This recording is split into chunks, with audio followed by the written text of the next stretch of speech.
ओम नमो ओंकारेश्वर देवताय नमो. ओम नमः शिवाय. ओम नमः शिवाय. अवधूत चिंतन श्री गुरुदेव दत्त. मंडळी, शंका समाधान या कार्यक्रमासाठी मी संगमेश्वरगिरी श्री क्षेत्र ओंकारेश्वर देवस्थान बिलोद्यान जाणेगाव इथून आपलं सर्वांचं हार्दिक स्वागत करतो. मंडळी, आपल्याकडे एक प्रश्न आलेला आहे प्रमोद माने या युवकाचा. तर त्यांनी प्रश्न केलाय की माझं प्रेम प्रकरण होतं, पण ते प्रेम प्रकरण आमचं आता दोघं जरा वेगळे झालो. तर बरेच म्हणजे वर्ष झालं, पण मला त्या व्यक्तीची आठवण येते. एवढी आठवण येते की सकाळी उठल्यापासून ती चालू होते, तर मी थोडाही रिकामा कामात असेल त्यावेळेस सुद्धा कधी मध्ये आठवण येते, पण थोडाही रिकामा असलं की सतत आठवण येते. आणि त्या व्यक्तीचा संपर्क होत नाही म्हणले, कारण नंबर ब्लॉक करून टाकलेत. अगर कसलंच मी कुठल्याही नंबरचा समजा संपर्क करण्याचा प्रयत्न केला तर ते पाहिल्या नंबर की लगेच ब्लॉक करून टाकले. तर मला तर खूप आठवण येते. आता हे आमचं का झालं हे नाही तुम्हाला सांगत, भांडण वगैरे, पण हा प्रॉब्लेम आहे. तर नेमकं तिनं काय केलंय माझ्या बाबतीत?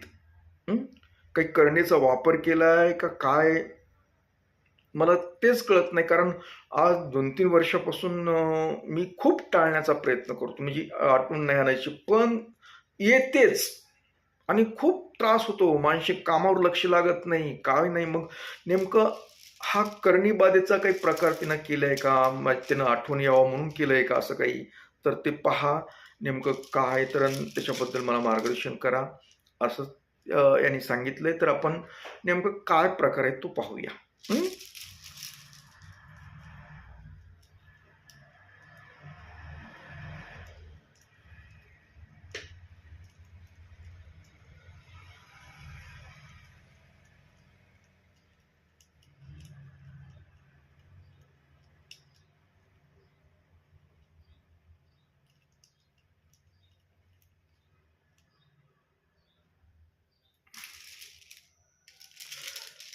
तर प्रमोदजी, हे तुम्हाला असं का होतं?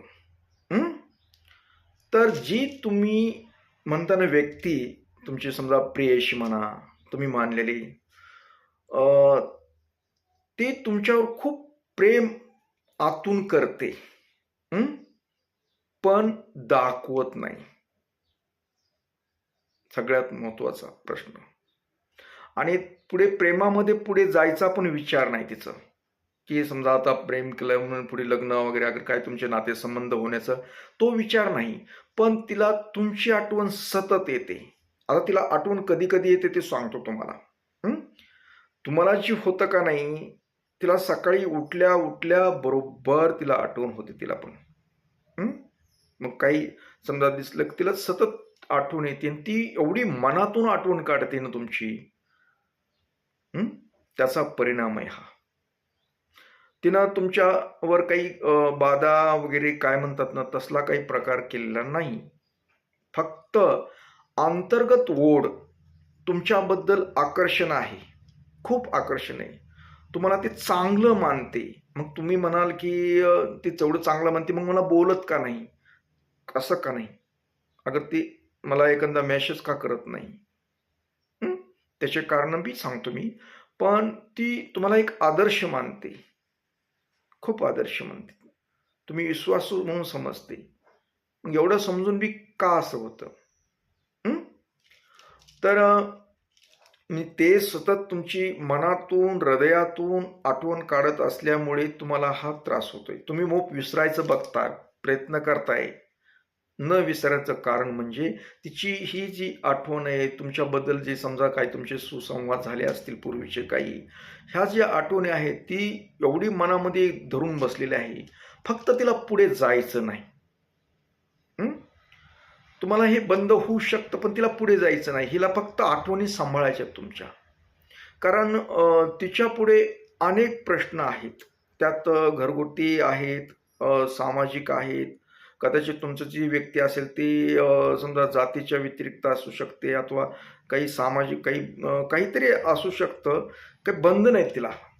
म्हणजे ह्या तुमच्या ह्याच्या नाही, पण ती स्वतःला फार ही समजते ना, म्हणजे मला नाही तिला व्यक्त करता येईना गेलं तिला. हं? माझं प्रेम आहे, मला खूप तुझी आठवण येते, असं तिला व्यक्त करता येत नाही. कारण व्यक्त केलं तर काहीतरी होतं काय की, काहीतरी दुसरंच होतं काय की प्रॉब्लेम. तिला पण खूप त्रास व्हायलाय, मानसिक त्रास व्हायलाय. म्हणजे तिला पण सतत आठवण येते. पण ते राहिली स्त्री, तिच्या भावना आणि झाकून ठेवण्याची पद्धत आहे तिची. उघडपणे बोलण्याची पद्धत नाही. बोलू शकत नाही ती उघडपणे. हं? कुणाला काही सांगू शकत नाही. इतर लोकांना ती नॉर्मल वाटते. पण ती सुद्धा एक मानसिक तणावामध्ये आहे. तुमच्यापेक्षा जास्त आहे, अशी तिची ऊर्जा दाखवते. आणि सगळ्यात महत्त्वाचं म्हणजे तिचं अजूनही तुमच्यावर भरपूर प्रेम आहे. पण हे प्रेम नुसतं असून काही पुढे करण्याचा विचार दिसत नाही जास्त.